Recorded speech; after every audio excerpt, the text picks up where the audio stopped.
What's the meaning of Bobby?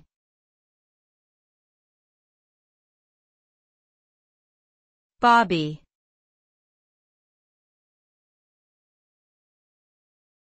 Bobby.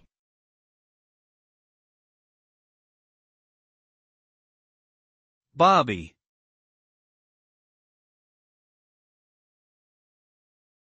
Bobby.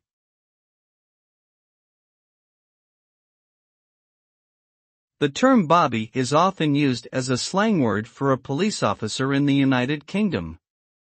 This nickname dates back to the 19th century, when Sir Robert Peel introduced a new police force to London and surrounding areas.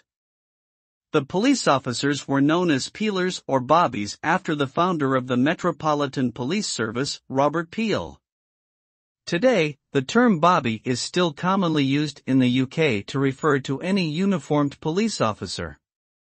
It is a reminder of the long history of policing in the country and has become an affectionate and endearing term for many people.